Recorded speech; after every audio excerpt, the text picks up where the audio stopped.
there, Janet Fritz here for Galaxy Girl Creations. Welcome to my channel. Welcome to Off the Board, which I'm combining with Christie's Beautiful Life 30 Days of Sketches and Color Craze. And it works because our color inspiration is taken from our Pinterest boards, and so it qualifies for Off the Board as well. I know it's a little bit of a cheat, but that's okay. This lovely sketch is brought to you by Jen Miller, and I went a little rogue with it, you guys. This is the color inspiration that we chose. It's not really a mood board or anything like that. It's just a beautiful picture full of color. And so we are pulling in those rusts, the turquoise and the blues.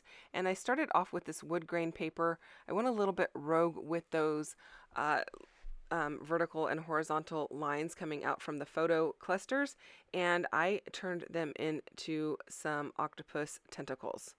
So that is what I'm cutting here.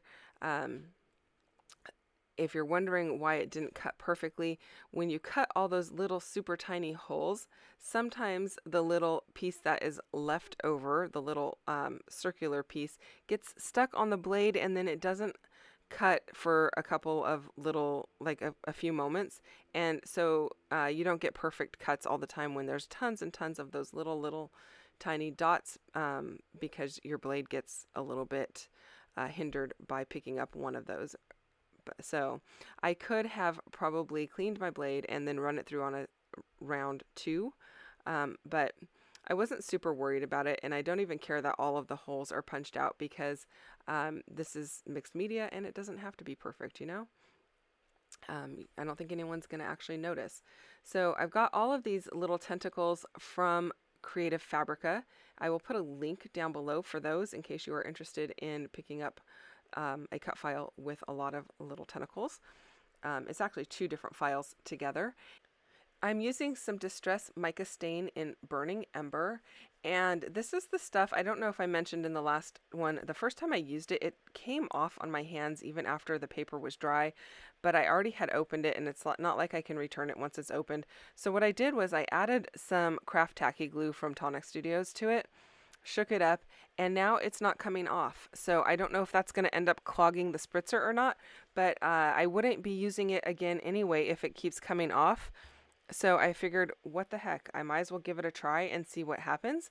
So if you are someone who has some Distress Mica Stain and the residue comes off on your hands even when it's dry, throw a little bit of Elmer's glue or tacky glue in there and see what happens.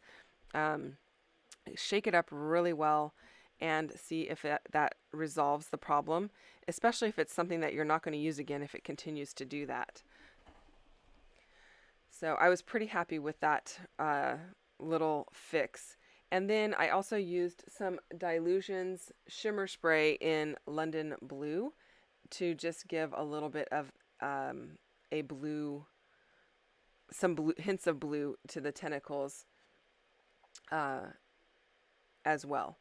The paper that I'm using is a wood grain paper. It is from Kaiser Craft. It's from one of their Christmassy or winter collections, and it's really old. It's been in my stash for ages, but it is a navy blue wood grain.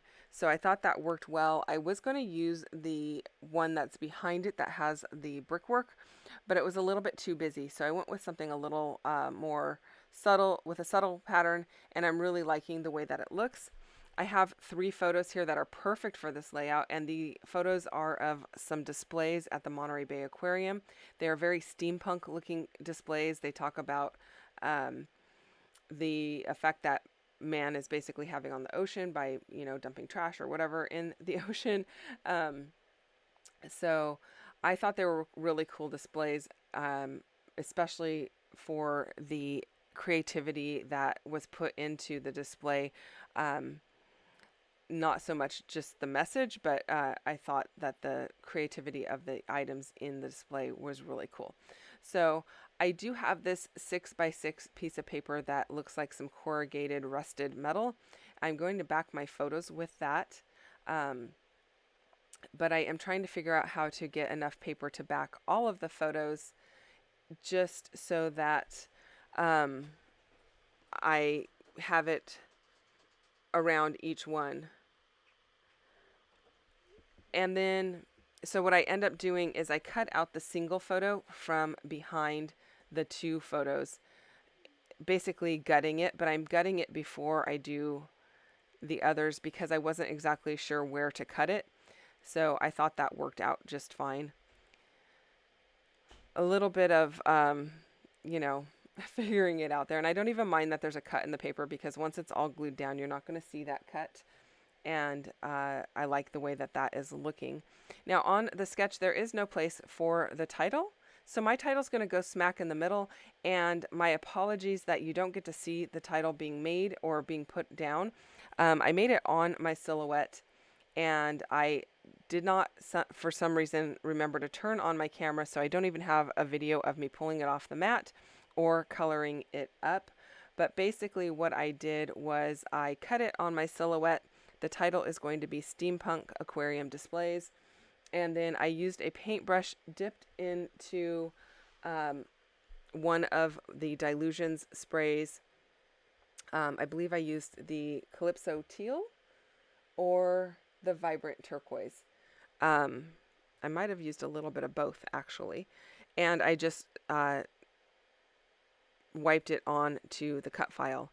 Now, the main reason I used my paintbrush was because my sprayer nozzle needs to be clean and it wasn't spraying. Otherwise, I would just spray it. So now I am sprinkling a bunch of the Dylusions sprays into the middle. I'm using a combination of polished jade, vibrant turquoise, Calypso teal, and London blue. And I'm using them in the metallics. I also actually use the periwinkle blue, and I'm using them in the metallic shimmer sprays from Dylusions to give some more mixed media effect to it and to give some more sparkle to it. I do end up drying those with my heat gun very carefully because I don't really want my paper to warp. It is really thin paper, so it takes me a little bit to dry those without heating up one solid area like at a time, because that will surely make my paper warp. But there it is, dried, and now is when I'm going to add the periwinkle blue just for a little bit more, a little variation in color basically. So I'm liking how that's looking. And you're going to see me put down all of the tentacles, but you're not going to actually see me glue them down because, again, I forgot to turn the video back on. So my apologies for that. I will show in the close-ups the title a little bit more than I normally do, just so that you can get a good glimpse of that. So there it is, you guys. Thank you so much for watching and bearing with me while I mess up my video. Oh, I also went around the entire layout with my white Arteza pen with a double sketchy line and added my text or my journaling in that same pen. So thanks for watching. Check out everyone else playing along with all three of these series. Links for everyone is down below so that you can check them out and give them a little bit of love. I can't wait to see what MK's done, so I'm off to go check that out. I'll see you guys soon. Bye-bye.